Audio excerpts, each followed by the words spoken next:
Hi, everyone. My name is Dan Clanton, and I'm so excited to be here to talk with you all about the book I'm writing on religion in Agatha Christie's Poirot stories called God and the Little Gray Cells. In my book, I examine the ways in which Christie both reflects and challenges the Christian hegemony and normativity of her day. And one of the ways in which she does so is through her critical use of the Bible.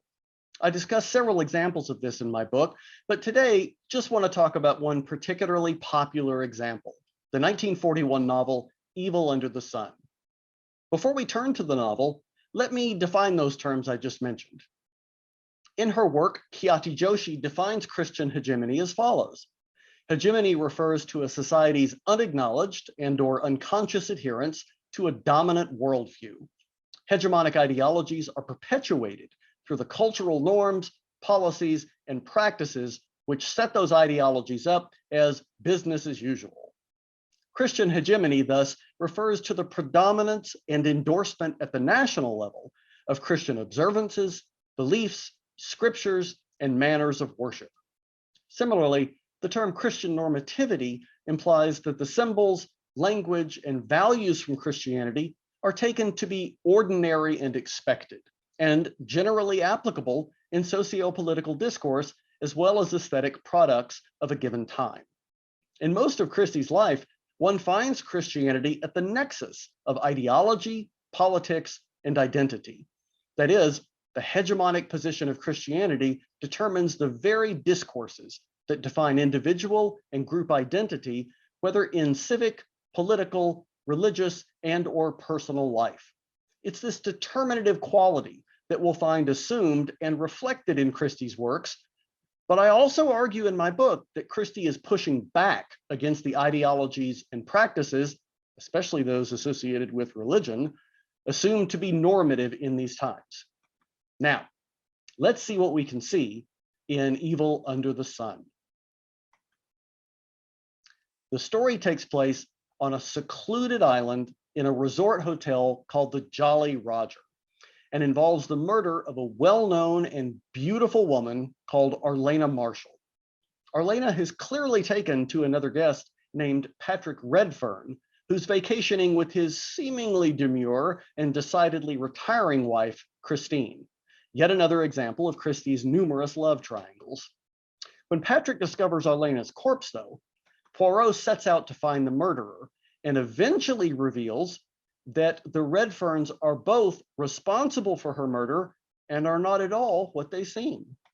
In our time together, we're going to focus our examination more closely on just one component of the plot, namely the theme of evil and the scriptural language and paradigms the novel uses to elaborate on it.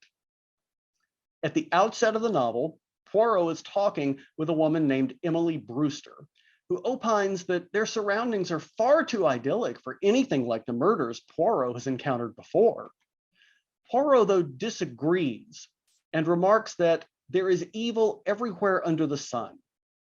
Another character named Father Stephen Lane soon comments thereafter. I was interested, Monsieur Poirot, in something you said just now. You said that there was evil done everywhere under the sun. It was almost a quotation from Ecclesiastes.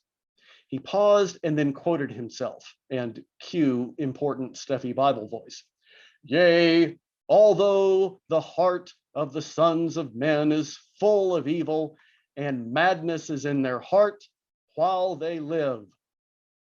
His face lit up with an almost fanatical light. I was glad to hear you say that. Nowadays, no one believes in evil. It is considered at most a mere negation of good. Evil, people say, is done by those who know no better, who are to be pitied rather than blamed. But, Monsieur Poirot, evil is real. It is a fact. I believe in evil as I believe in good. It exists. It is powerful. It walks the earth. He stopped. His breath was coming fast. He wiped his forehead with his handkerchief and looked suddenly apologetic. I'm sorry, I got carried away. Poirot agrees with Lane. Then, as if on cue, the rich, beautiful, and married actress ARLENA makes her entrance, and everyone stops to notice her. Miss Brewster even comments, You talked about evil just now, Monsieur Poirot. Now, to my mind, that woman's a personification of evil. She's a bad lot through and through. Not long after this, Poirot observes Lane watching Arlena flirting with the handsome, young, and married Patrick Redfern, when Lane turned suddenly to Poirot. There was a stern, fanatical light in his eyes. He said, "That woman is evil through and through. Do you doubt it?" Poirot said slowly, "It is difficult to be sure." Stephen Lane said, "But man alive, don't you feel it in the air all around you? The presence of evil?" Slowly, Hercule Poirot nodded his head. Poirot's claim regarding evil everywhere under the sun is not only, obviously, the basis for the title of the novel, but is also an allusion to Ecclesiastes 6:1 and 10:5. Lane's scriptural quotation is also taken from Ecclesiastes, this time from chapter 9, verse 3. As such, it behooves us to examine what Ecclesiastes means by these claims and how that might help us understand the novel. First, what does under the sun mean in Ecclesiastes? The Hebrew phrase, usually translated as under the sun, appears 29 times in Ecclesiastes, and most likely, I'm quoting, means simply in the world, and is equivalent to under the heavens. As one scholar writes, the, quote, function of the phrase is to stress the universality of the human condition and of human experience, end quote. This realm of human existence is sometimes seen as the opposite of the heavenly realm, where things are not so transitory or fleeting. Second, as for how Ecclesiastes understands the word normally translated as evil, this is a much more complicated and difficult subject. By my count, it appears 30 times in Ecclesiastes, and generally it appears that evil can refer to an unexpected situation, or the opposite of what might be expected to be fair and equitable. For example, when someone who's worked hard leaves all their wealth to someone who never worked for it, or when someone has all the money and possessions they could ask for, but they're not able to enjoy them. Both of these situations are referred to as evil in Ecclesiastes. Evil can also refer to a moral category describing humans or their actions. But unlike examples in other Old Testament wisdom literature, this evil doesn't mark one human as being qualitatively different from another human. In fact, one of the central assertions of Ecclesiastes is that the same fate happens to everyone, rich and poor, good and evil. As one scholar writes in reference to chapter 9, quote, "The ultimate destiny of the good person is no better than that of the evil person, and that all the achievements of life do not guarantee escape from death or obliteration. In Ecclesiastes, in no way does good behavior guarantee good results." As such, evil under the sun in Ecclesiastes most likely refers to a challenge to commonly held moral assumptions or a regularly accepted pejorative value judgment on someone's behavior. But either way, these assumptions or value judgments are undercut by Ecclesiastes' repeated claims that everything is transitory, that everyone suffers the same fate in the end. This kind of ambiguity is certainly not found among the vast majority of characters in Christie's novel. As I said, Arlena is viewed negatively by nearly every character.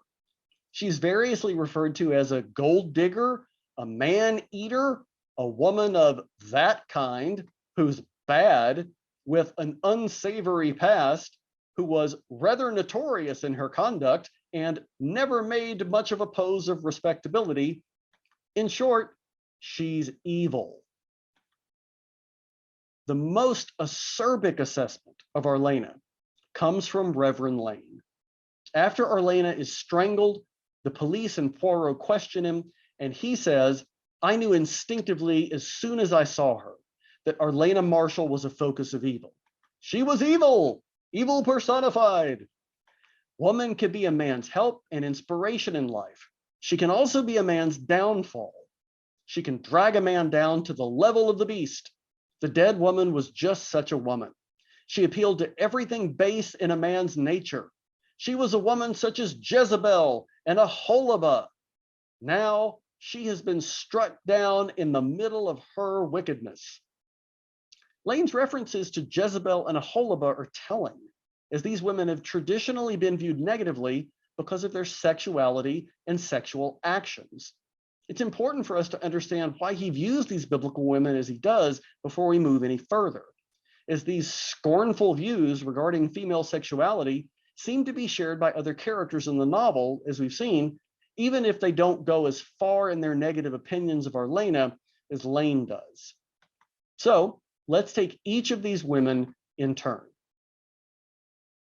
First, Jezebel is probably the most notorious female character in the Bible.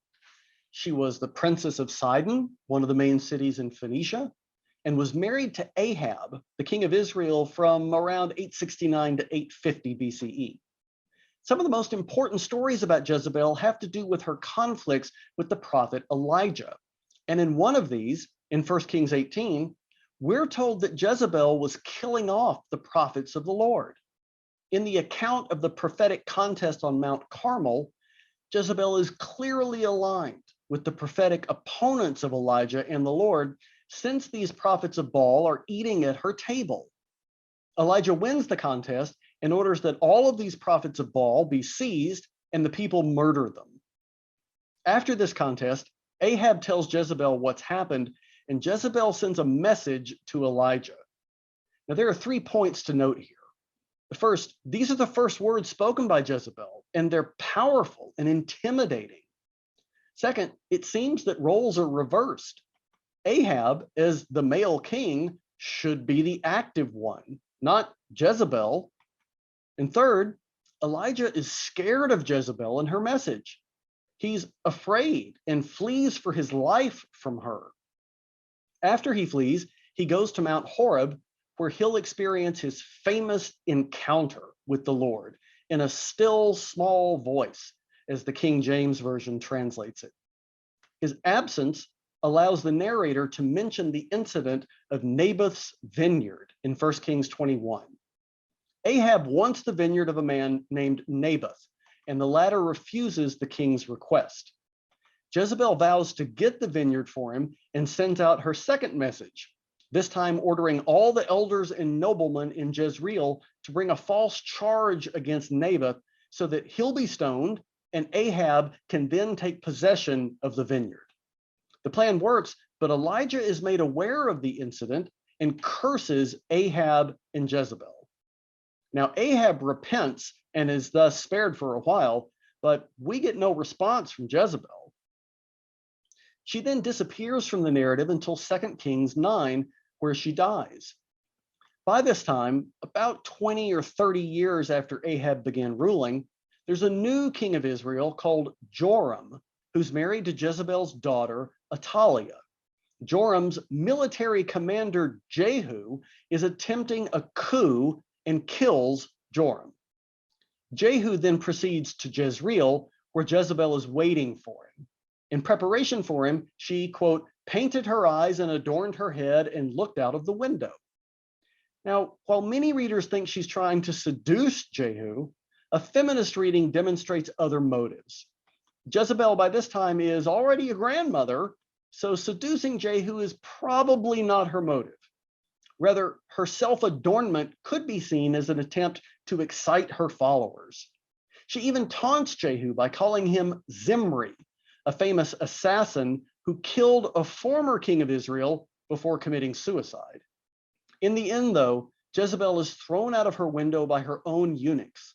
Her body is trampled by horses and then is presumably eaten by dogs, because when Jehu orders her to be buried, all that's left is her skull, feet, and hands.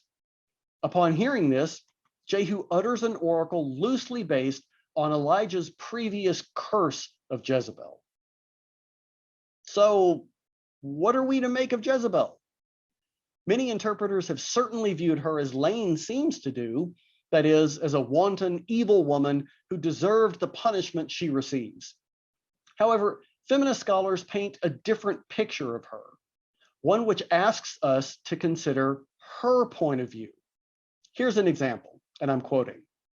Jezebel emerges as a fiery and determined person with an intensity matched only by Elijah's. She is true to her native religion and customs. She is even more loyal to her husband.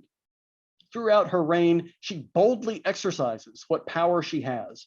And in the end, having lived her life on her own terms, Jezebel faces certain death with dignity. Now, in a similar way, Poirot himself will ask not only Lane, but also the novel's readers to see Arlena in a different light, one in which Lane's comparison of her to Jezebel no longer holds. The other woman that Lane mentions in connection with Arlena is OHOLIBAH or OHOLIBAH. We find her story in Ezekiel 23, in which the prophet relays a divine message creating a symbolic analogy between two sexually promiscuous sisters, Aholah, who represents Samaria, and Oholibah, who represents Jerusalem. Oholibah is described initially as, quote, more corrupt than her sister Aholah in her lusting and in her whorings, which were worse than those of her sister.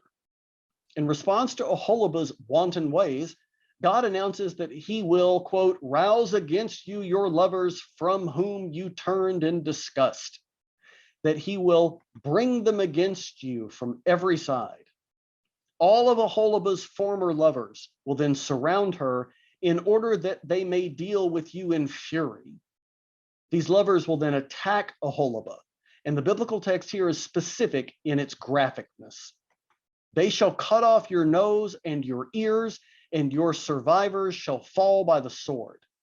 They shall seize your sons and your daughters, and your survivors shall be devoured by fire.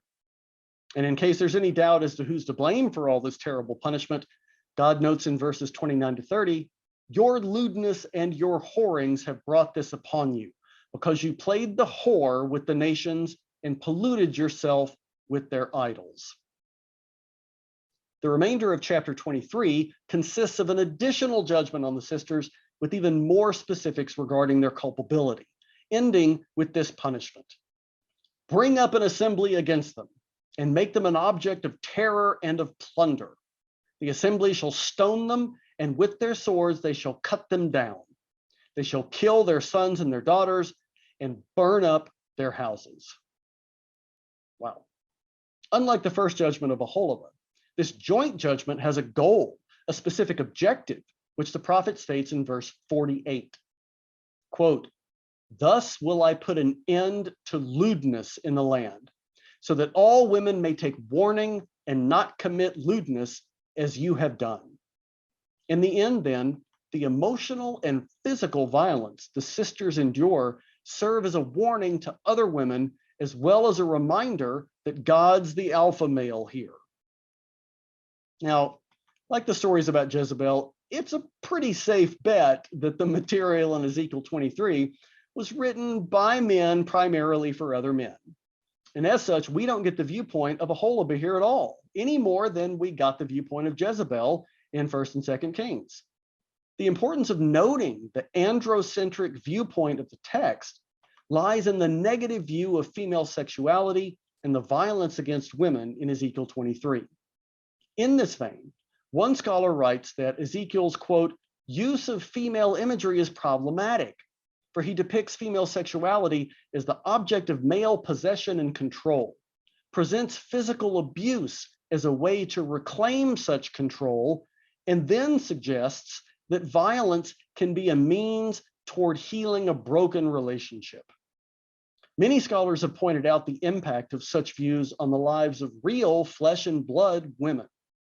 For our purposes, perhaps it's most important to note how Lane's simile, in which he mentions Oholibah, as well as his other references to Arlena, build upon this pejorative understanding of female sexuality and the appropriateness, even the necessity of severe punishment for such women. Now that we've unpacked the symbolism Lane employs to describe ARLENA, we must return to the novel, and we must admit that Christie undercuts his view by three means. First, Poirot refers to Lane as a fanatic and a religious maniac, and we're told that Lane resigned his post and spent over a year in a nursing home for mental patients. In fact, one of the investigators, Inspector Colgate, reveals that Lane's, quote, trouble was an obsession about the devil, especially the devil in the guise of a woman, a scarlet woman, the whore of Babylon. The effect of this data is to render any views or evidence given by Lane suspect because of his mental condition. Secondly, despite the fact that, as Colgate remarks, the late Mrs. Marshall was a pretty good example of what a clergyman would call a scarlet woman, hair and goings on and all that, and that in his view, quote, it's not impossible that he may have felt it his appointed task to dispose of her, Lane is actually excluded as a suspect, since he's not involved in either the blackmail or the drug ring the investigation uncovers. That is, despite Lane's religious predisposition against ARLENA, his alibi precludes his involvement in what the police assume to be the criminal activities related to her murder. The third and final way in which the novel challenges Lane's biblically informed views about ARLENA is through Poirot's own understanding of the evil he and Lane discussed at the outset of the story. After Poirot dramatically reveals the solution to the murder, he reflects that for Lane, evil was focused in the person of ARLENA Marshall, and practically everyone present agreed with him. But to my mind, though evil was present, it was not centralized in ARLENA Marshall at all. It was connected with her, yes, but in a totally different way. I saw her first, last, and all the time as an eternal and predestined victim. Because she was so beautiful, because she had glamour, because men turned their heads to look at her, it was assumed that she was the type of woman who wrecked lives and destroyed souls. But I saw her very differently. It was not she who fatally attracted men. It was men who fatally attracted her. Poirot's view of ARLENA as the victim of men rather than a predator definitively refutes Lane's impression of her as a Jezebel or a whore of Babylon. We can pursue this further and note that Poirot's view of ARLENA as victim actually serves as a corrective to Lane's interpretation of Ezekiel 23. As we saw, OHOLIBAH is clearly a victim of divine sexual abuse due to anxiety over her exercise of her own sexuality. Given that Lane's simile also expresses concern about female sexuality and endorses punishment of women who act outside generally accepted societal mores, his view represents a typical androcentric interpretation of Ezekiel 23, one which doesn't take into account the victimization and subjectivity of women.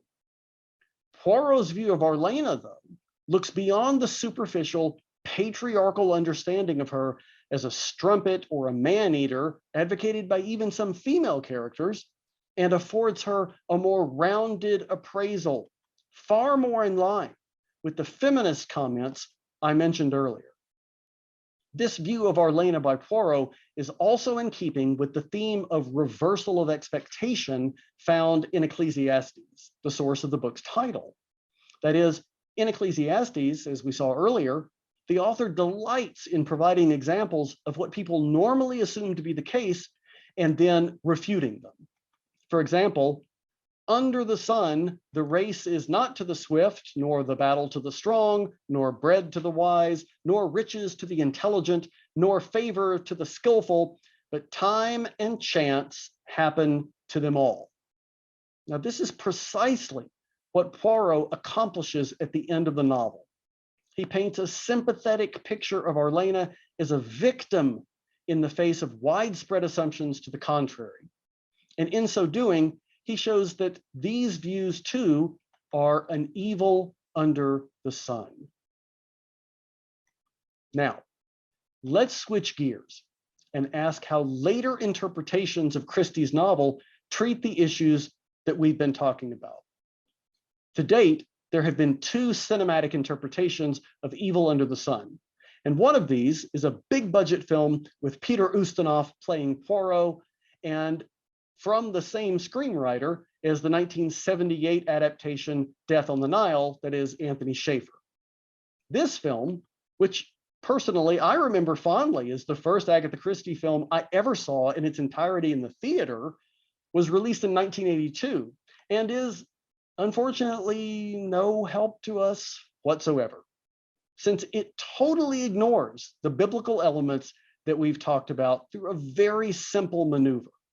The character of Stephen Lane is omitted entirely. As such, all of the biblical echoes and allusions we've been discussing are absent from this frolicking film, save one reference from its title, from Poirot. In contrast, the 2001 feature-length episode of Agatha Christie's Poirot that adapts the novel includes numerous scenes with Lane, and it's through these scenes that we see a deeper engagement with the biblical issues we've talked about. The film opens, in fact, with Lane giving a sermon in which he retells the story of Jezebel in 1 Kings 21, reading from the King James Version. Let's watch this brief scene in its entirety to understand how it helps us with our analysis.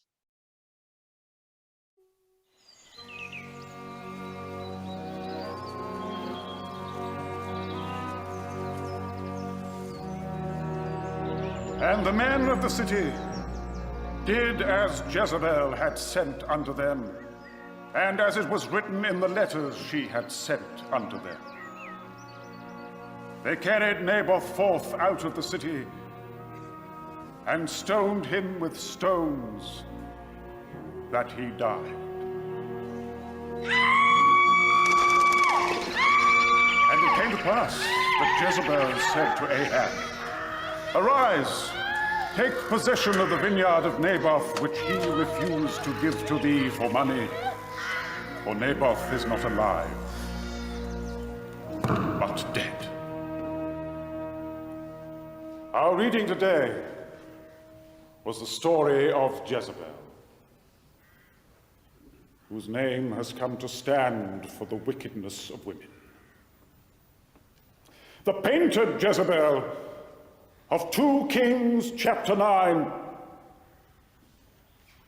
a woman who was shallow and profane.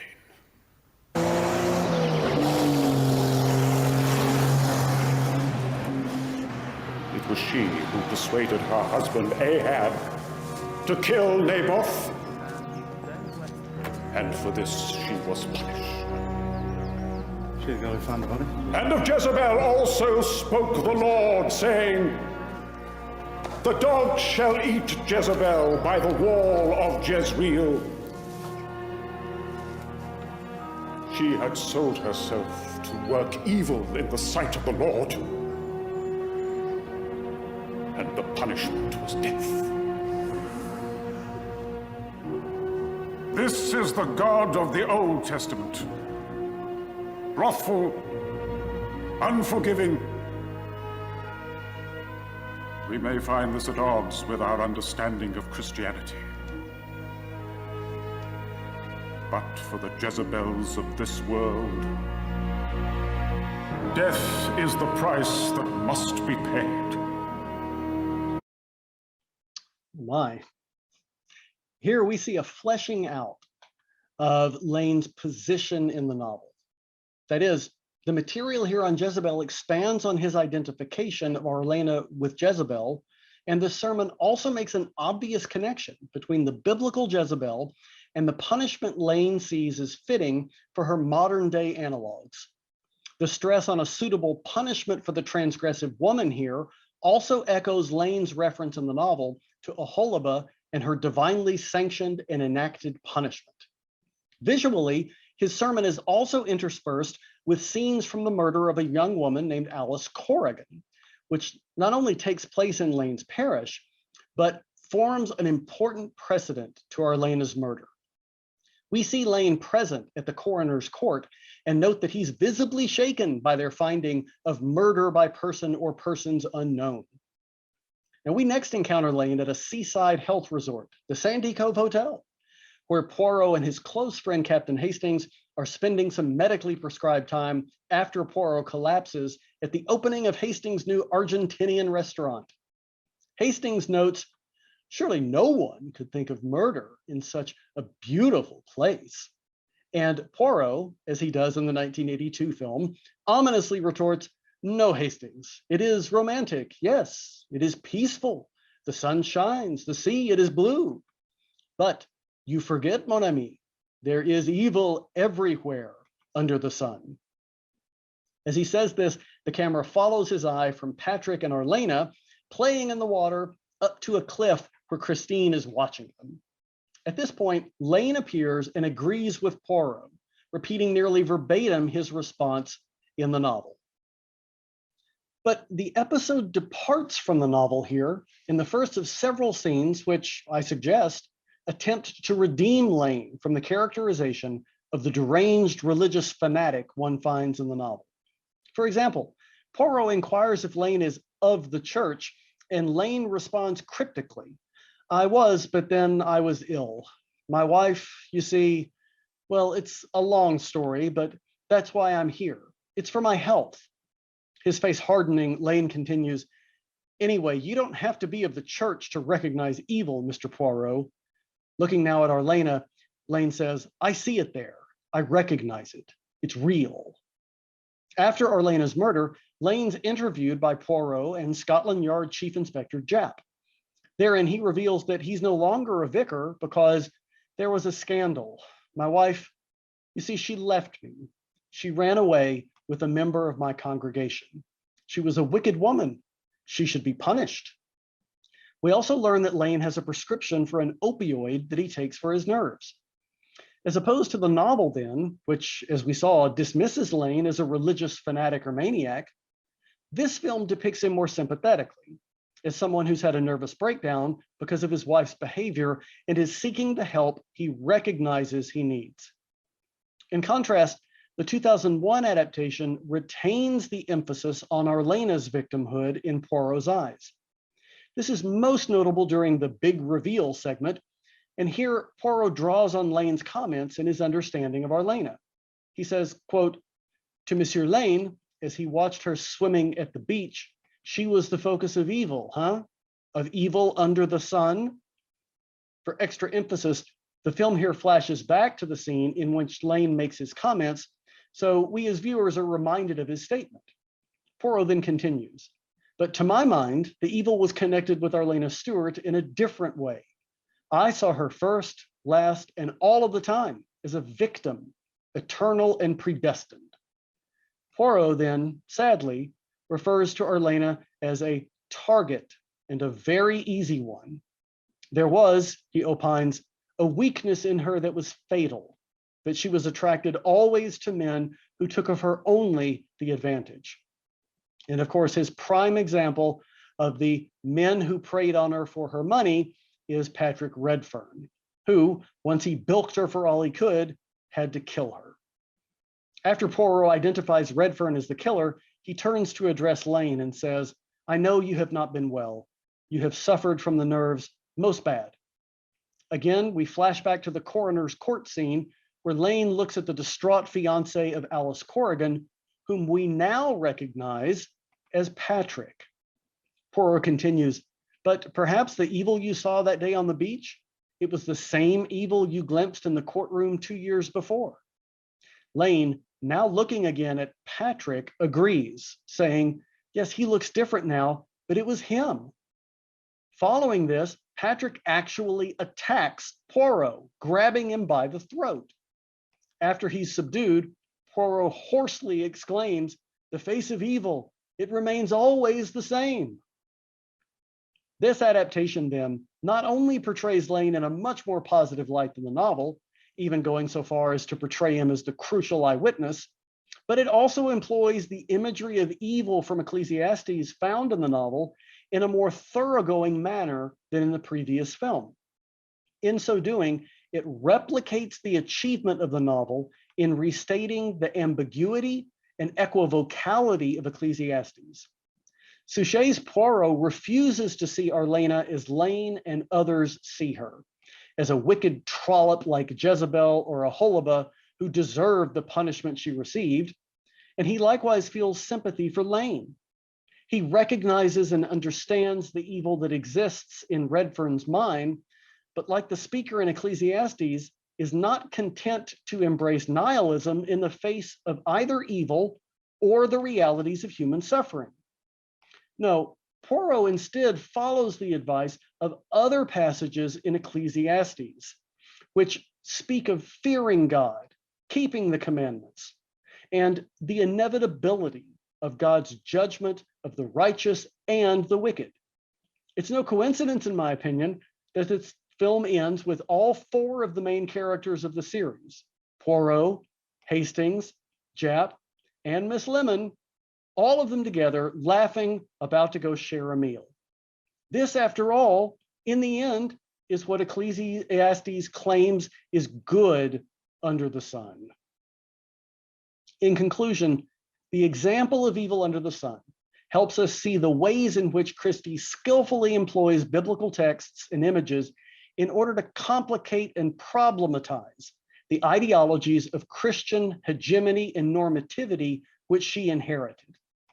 By showing Lane's androcentric scriptural analogies and religiously informed worldview to be lacking in sophistication through Poirot's more empathetic understanding, Christie offers a subtle critique of the church and the way its officials interpret Bible. In so doing, she shows herself to be a fully modernist author and far more critical of social and religious institutions than her cozy reputation might lead us to believe. Thank you so much for the opportunity to talk to all of you today, and I hope you enjoy my research on religion and Agatha Christie's Poirot stories. Thank you so much.